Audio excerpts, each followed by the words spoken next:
Hello dear student, कैसे हैं आप सभी। उम्मीद है बहुत अच्छे होंगे। और आज का जो हमारा टॉपिक है, हम पढ़ेंगे यूक्लिड डिवीजन लेमा एल्गोरिथम। हमारे पास क्लास 10th के चैप्टर नंबर 1 की है, जिसमें हम रियल नंबर्स के बारे में हमने पिछली वीडियो में पढ़ा था। अगर आपने वो वीडियो नहीं देखी है कि रियल नंबर्स क्या होते हैं और रियल नंबर्स क्यों जरूरी हैं ये एल्गोरिथम पढ़ने से पहले, तो उसका लिंक वीडियो का ऊपर आ रहा है और आप जाके उस वीडियो को पहले देख लीजिए। उसके बाद ये आपको डिवीजन लेमा एल्गोरिथम जो है वो अच्छे से समझ में आएगी। तो मैं दिनेश कुमार बहुत बहुत स्वागत करता हूँ आपके अपने ही इस ऑफिशियल यूट्यूब चैनल पर। और आज हम लोग पढ़ने वाले हैं क्लास 10th के मैथ्स में चैप्टर नंबर 1 रियल नंबर्स के अंदर हम पढ़ेंगे यूक्लिड डिवीजन लेमा एल्गोरिथम। तो चलिए शुरू करते हैं अपनी वीडियो।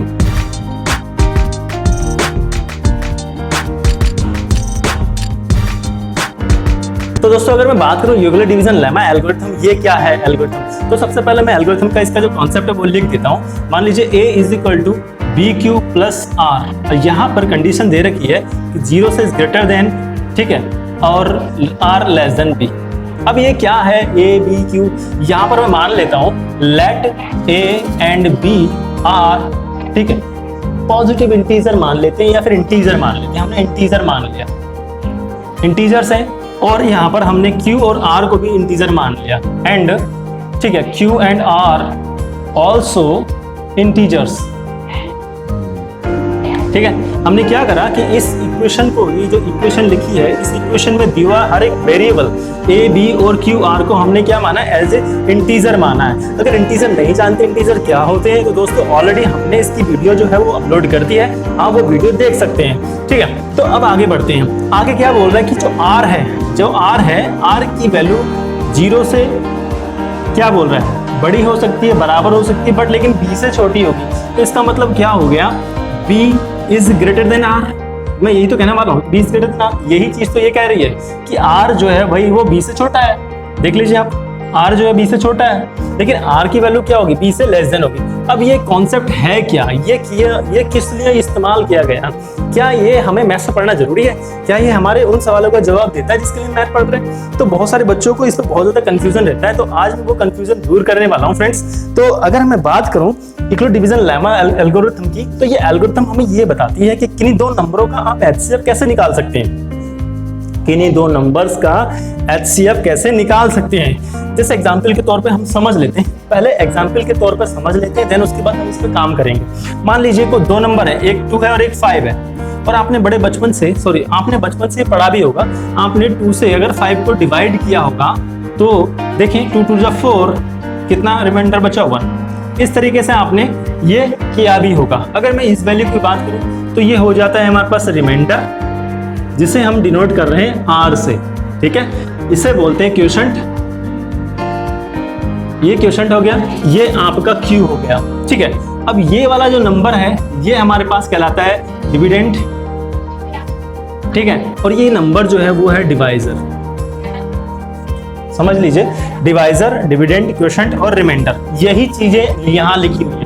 ये हमारे पास 4, 1 2 3 4, और यहाँ देखें क्वेश्चन में 1 2 3 4 4। अगर हिंदी वाले स्टूडेंट को प्रॉब्लम है तो मैं बता देता हूँ, इसे कहते हैं हम भाजक, इसे भाज्य कहते हैं, ये हमारे पास भागफल होता है और इसे हम कहते हैं शेषफल। ठीक है, तो अब ये कॉन्सेप्ट ही यूक्लिड डिवीजन लेमा एल्गोरिथम का दिया हुआ है। ये कॉन्सेप्ट ही इस एल्गोरिथम की वजह से हमें मिला है दोस्तों, जो हमने बचपन में आज तक पढ़ा है, लेकिन कभी हमें ये नहीं पता चला कि ये फंडा है, ये डिवीजन लेमा का दिया हुआ फंडा है, लेकिन हम बचपन से पढ़ते आ रहे हैं। लेकिन क्लास 10th में आके हमें समझना होगा कि ये आगे भी यूज हो सकता है, इसको हम आगे बढ़ा सकते हैं किस लिए। ठीक है, इतना तो आप समझ गए होंगे, किसी भी नंबर को हम डिवाइड करते हैं तो ये सारी चीजें आ जाती हैं। अब हम बात करने वाले हैं कि अगर मुझे इन दोनों नंबर का HCF निकालना हो, इन दोनों नंबर का अगर मुझे HCF निकालना हो, महत्तम समवर्ती अगर इसका मुझे पता करना हो, तो मैं कैसे पता कर सकता हूँ। तो इसके लिए भी हम डिवीजन रूल यूज कर सकते हैं, तभी तो ये डिवीजन लिखा है, डिवीजन। तो अगर हम देखें तो इसमें आपने क्या ध्यान करना है कि यहाँ पर मान लीजिए मैंने लिखा 5 लिखा, अब मुझे इस फॉर्मेट में तोड़ना होगा 5 को, इस फॉर्मेट में मुझे तोड़ना होगा, यानी कि मुझे 5 को जो ब्रेक करना है इस फॉर्मेट में ब्रेक करना है। यानी कि यहाँ पर दूसरा नंबर ये रहा B, ये रहा, इसे मान लीजिए हमने A, इसको मान लिया हमने B, तो अब हमें कितना चाहिए, 2, ये रहा B। अब Q चाहिए, हमें क्वोशंट चाहिए, 2 से कितनी बार हम इसको डिवाइड कर सकें, या 2 से कितनी बार में जा सकता है, 2 बार में। रिमाइंडर कितना बचा, 1 बचा। तो अब अगर हम इसे देखें, A is equal to b into Q plus R, ये फॉर्मेट मिल गई हमें। ये वही फॉर्मेट लौट के आ गई जो हमें चाहिए था। अब इसके हिसाब से अगर मैं बात करूं HCF क्या होगा, इसके हिसाब से अगर हम HCF देखें, इस इक्वेशन के हिसाब से HCF देखें तो HCF हमें तब तक फाइंड नहीं हो सकता जब तक हमें r इज इक्वल टू 0 ना मिल जाए। r इज इक्वल टू 0 ना मिल जाए तब तक हम इसका HCF फाइंड नहीं कर सकते। तो इसका मतलब हमें यहाँ पे पहले 0 चाहिए, ये वाले टर्म 0 चाहिए। तो जो हमारा कॉन्सेप्ट है उससे हम समझ लेते हैं पहले। सपोज कीजिए मैंने 2 से 5 को डिवाइड किया, 2 2 जा 4, 1 बचा। अब इस 1 से हमने इस 2 को डिवाइड करना है, जो डिवाइजर था उसको डिवाइड करना है। तो 1 2 2, 1 को अगर 2 से मल्टीप्लाई करेंगे 2 मिलने वाला है, रिमाइंडर क्या बचा 0। अब ये नंबर जो आया है ये हमारा हो गया HCF, ये हमारे पास क्या हो गया HCF। अब अगर हम इसमें कॉन्सेप्ट ये वाला लगा दें तो हमें ये पता करने को मिलेगा, ये वाला 2 यहाँ आ जाएगा और ये 2 से हम ये 1 यहाँ आ जाएगा। ठीक है, ये हमारा A हो गया 2। अब ये हमारे पास क्या हो गया B 1 बन गया। 1 को 2 टाइम हमने करा, कितना मिला रिमाइंडर 0। अब A बराबर B into Q plus R, where R is equal to 0 then B is HCF। अगर R आपका 0 आ गया तो B आपका HCF होने वाला है। यानी कि इस B की बात करूं, यानी कि इस 1 की बात करूं तो ये मेरा HCF है। ये कॉन्सेप्ट है आपका यूक्लिड डिवीजन लेमा एल्गोरिथम का। ठीक है, तो उम्मीद है ये आपको समझ में आ गया होगा।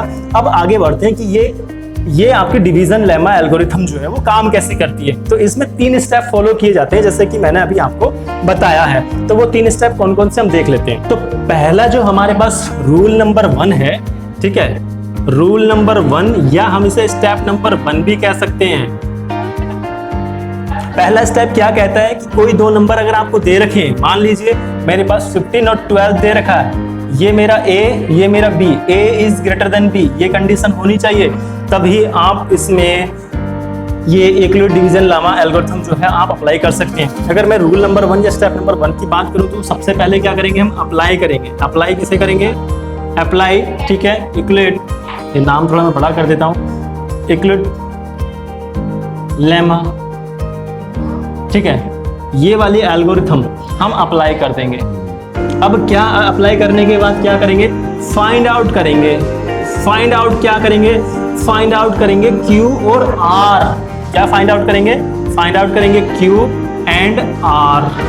ठीक है, सेकंड वाला जो स्टेप है, सेकंड स्टेप क्या कहता है, सेकंड स्टेप कहता है जब आपने Q पता कर लिया, अगर R की वैल्यू 0 आ गई, if R is equal to 0 आ गया, देन B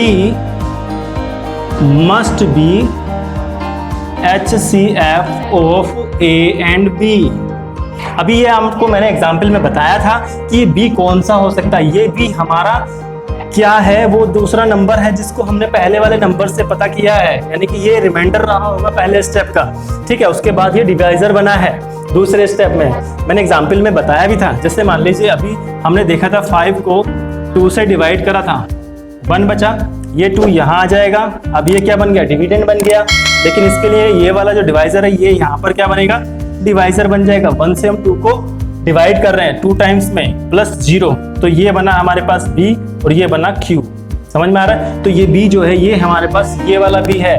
ठीक है, HCF होगा A एंड B का। स्टेप नंबर 3, अगर मान लीजिए आपको R इज इक्वल टू 0 नहीं मिलता है, यानी कि इक्वेशन में 0 नहीं मिलता है, R की वैल्यू या रिमाइंडर जो आपका 0 नहीं आता है, तब तक इसको अप्लाई करते रहेंगे, अप्लाई करते रहेंगे कंटिन्यूअस टू द प्रोसेस।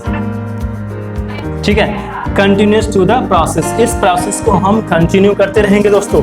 यानी कि स्टेप नंबर 1 में हम अप्लाई करेंगे Euclid lemma algorithm, then we have to find out Q and R. If we have R is equal to 0, then B must be the HCF of A and B.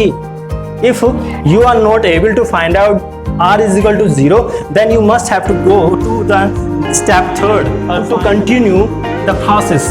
Okay, ये 3 step हैं हमारे पास Euclid division lemma algorithm में, जो हमें किसी भी number का HCF पता करने के लिए हम इसे इस्तेमाल कर सकते हैं। तो उम्मीद है ये आपको समझ में आ गया होगा। अगर समझ में आ गया है तो वीडियो को लाइक जरूर कर दें। आप हमारे चैनल पर बिल्कुल नए हैं तो हमारे चैनल को सब्सक्राइब कर सकते हैं। तो वीडियो के अंत तक बने रहने के लिए बहुत बहुत धन्यवाद। Thank you so much.